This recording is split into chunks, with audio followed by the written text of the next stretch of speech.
Hello everyone. Forgive my helmet hair and my weird biking face mask. I hope you're all doing well. And I don't know how well my video is working out, but bear with me.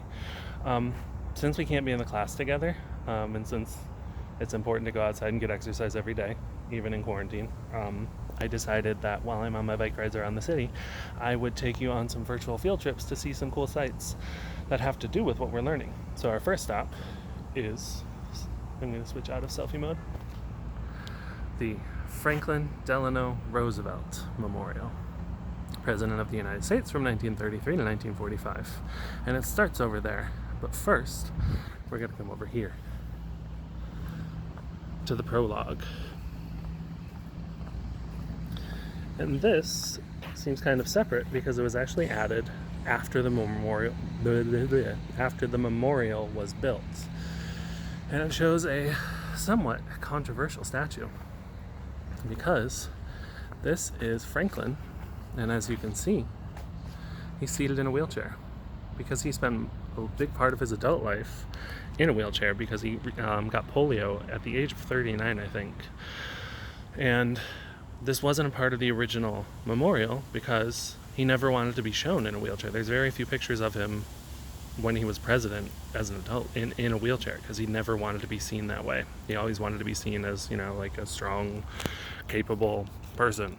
And there are many people in the community, people with disabilities, who thought it's important to recognize that one of our presidents, this great leader who led us through a lot of tough stuff, was in a wheelchair. He did have a disability, and it didn't matter. So this was added in 2001, like 4 years after the memorial opened.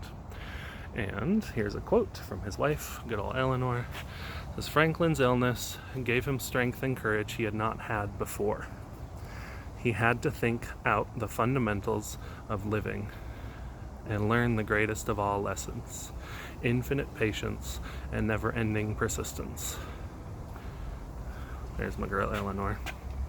And you'll notice, sorry for my choppy reading, I was reading from the screen and from the wall in real life and it got confusing. You'll notice a lot of the memorial has accommodations for people with disabilities. So you'll see a lot of things are written in Braille. And everywhere there's ramps and things. And a lot of these designs, are legally required, but also were made in keeping that in mind that President Roosevelt did have a disability. And so this memorial is designed to be accessible to everyone. And so we start over here in 1933. In his first term, he was president 4 times, only president to be elected more than twice. His first term, 1933 to 1937, was kind of at the height of the Great Depression. And so you'll see famous quotes of his all about whatever's going on. And in this term, it was the Great Depression. He said, "This generation of Americans has a rendezvous with destiny." And the most important thing that we recognize him for this time was his plan, to get us out of the Great Depression. The New Deal. "I pledge to you, I pledge myself to a new deal for the American people. A new deal to fix everything that's going wrong. To fix things like unemployment. To fix things like waste, over extravagance." And here he's referring to, I think, the things in the 1920s when people were overproducing and overspending, all the problems that led us into the Great Depression and threatened American society.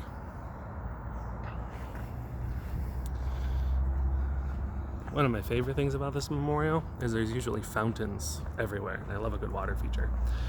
But they have to be repaired. I think this memorial is like 20-something years old, 1997, 23 years old. There was too much water in the utility vault. It was flooded over during the winter and everything broke. And people are fixing it, and then we have a pandemic, so no one's working. So no fountains for now, which is sad. This fountain was one big waterfall, and it was supposed to symbolize the water crashing down was to symbolize the crash of the economy. In these days of difficulty, we Americans everywhere must and shall choose the path of social justice, the path of faith, the path of hope, and the path of love toward our fellow man. So yeah, these are important quotes that Roosevelt made, but I think a lot of them could apply today. And here's another one that is often misquoted as "we have nothing to fear." But the quote is, "The only thing we have to fear is fear itself."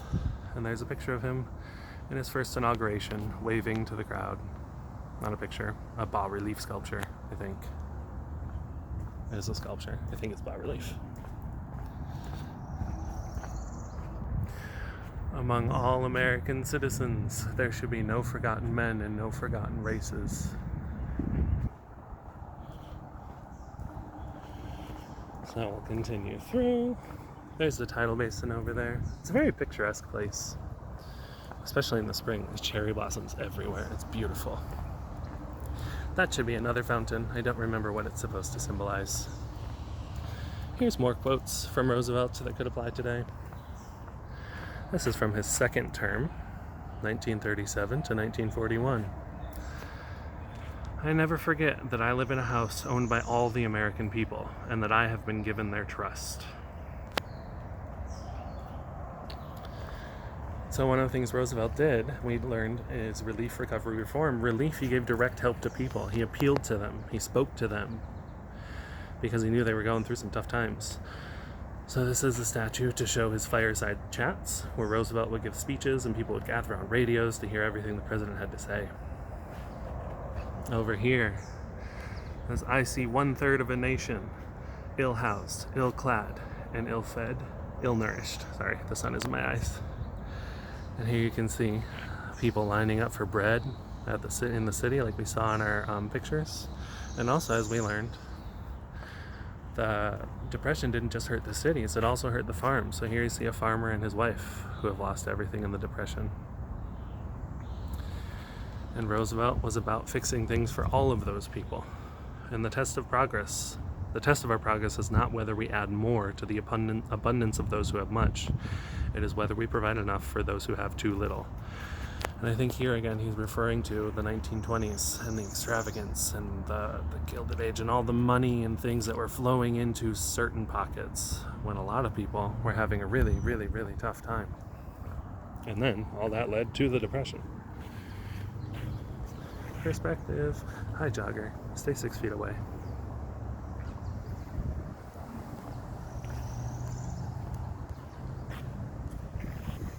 These 5 columns absolutely symbolize something, but I've forgotten what it is. There's only so much information I can keep in my brain.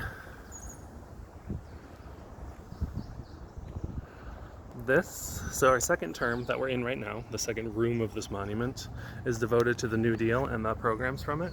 So we know there's one of them, a famous one, is the Tennessee Valley Authority, about the Tennessee River that spans many states. And Roosevelt gave people jobs like working on the river, building dams on the river, and this big, big, impressive fountain that has no water is supposed to symbolize that project, and has 4 steps because I think of the 4 dams that were built on the river. And there should be water crashing and everything so you can't hear the highway to my right. Here's another of his programs. "I propose to create a civilian conservation corps to be used in simple work. More important, however, than the material gains will be the moral and spiritual value of such work." So Civilian Conservation Corps was just to give people jobs. And he said even more important than the material gains, which is money, will be the moral and spiritual value of such work. People's spirits were broken because they had no jobs. They had nothing to do, nothing to hope for. And so the simple act of giving people relief in the form of jobs was a big deal.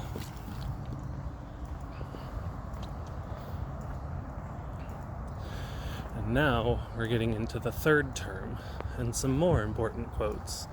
And now he's addressing the problems that are growing across the sea,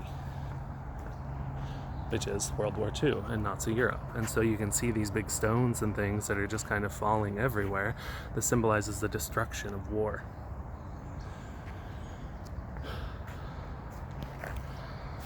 And here's another important quote. I'm going to try to get the glare out of there.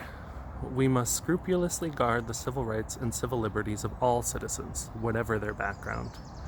We must remember that any oppression, any injustice, any hatred is a wedge designed to attack our civilization." There, he's addressing the prejudice and the racism and everything of the Nazi Party and the growing Nazi movement in Europe. But also, again, these are things that we could apply to the U.S. back then and to the U.S. today.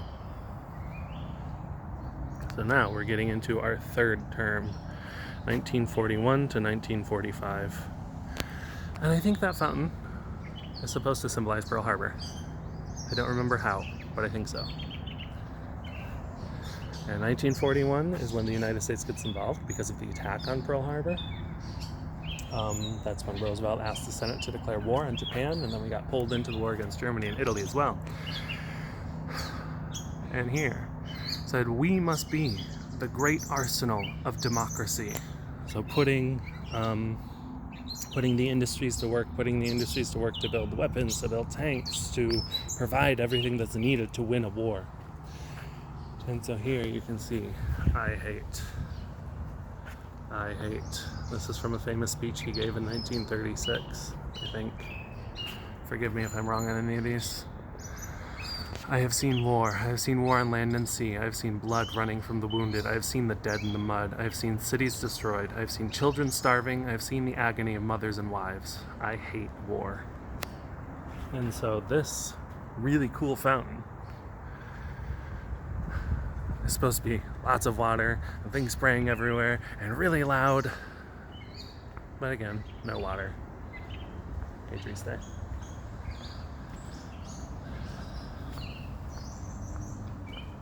And here's a statue of him. And you can see, this is the original statue. And I think, yeah, hidden in the back are the little wheels that were on the chair. So this isn't his wheelchair, but this was a little attempt to show how Roosevelt had to rely on the chair to move around. And this is his dog, Fala. I think she's the only presidential pet to be featured in a monument.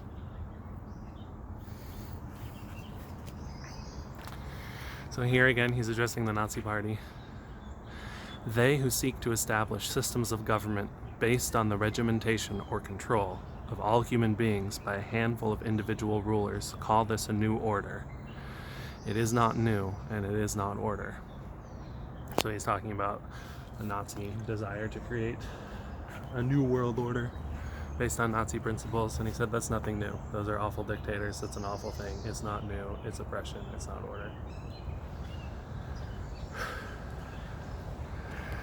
We have faith that future generations will know that here in the middle of the 20th century, there came a time when men of goodwill found a way to unite and produce and fight to destroy the forces of ignorance and intolerance and slavery and war.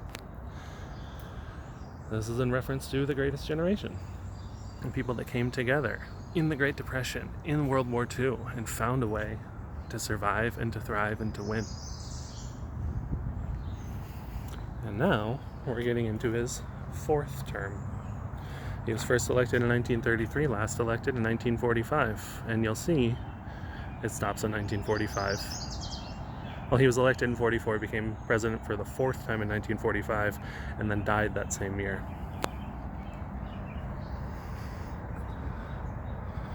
It's more than an end to war.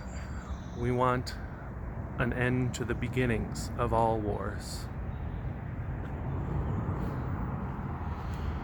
And so we come around here to the corner.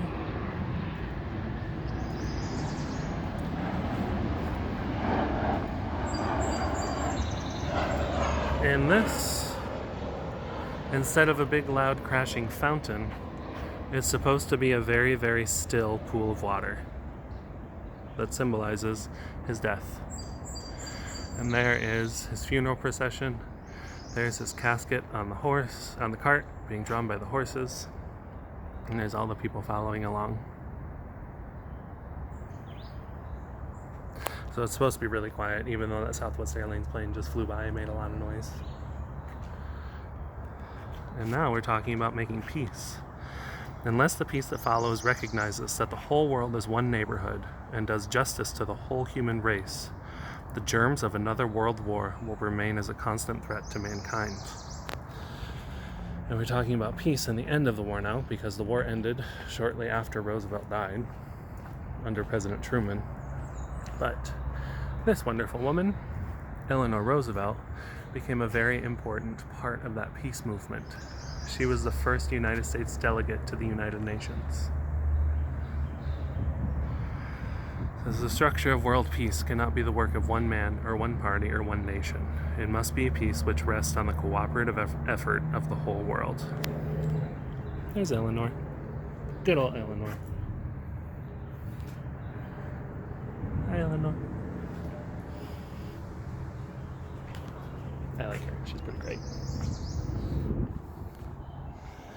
So then,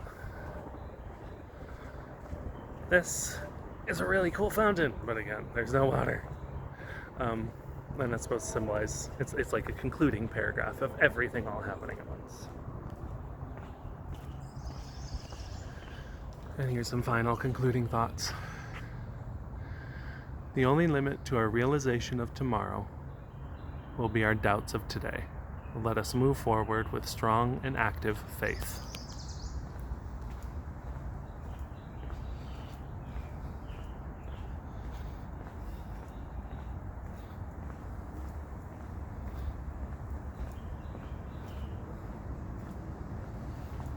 And these are his famous 4 freedoms. 4 freedoms that all Americans deserve. All Americans. Freedom of speech, freedom of worship, freedom from want, and freedom from fear. And I think that's the end.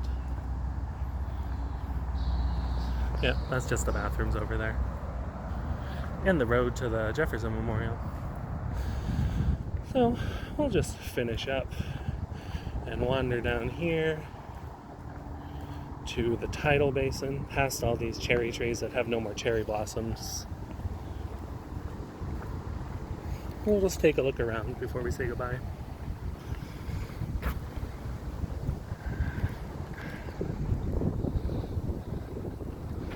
So over there, you see that light spot? That is the Martin Luther King Memorial, where I will take you on another field trip. I have to do some research before that one. Over there, you see the Washington Monument.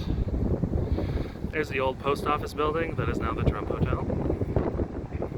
And then there is the Jefferson Memorial. It's under refurbishment. It's going to be shiny bright and new when it's done. So, that was our field trip. I hope you enjoyed it. I hope you had fun. I hope you learned something. Bye everyone. Wash your hands. Stay safe.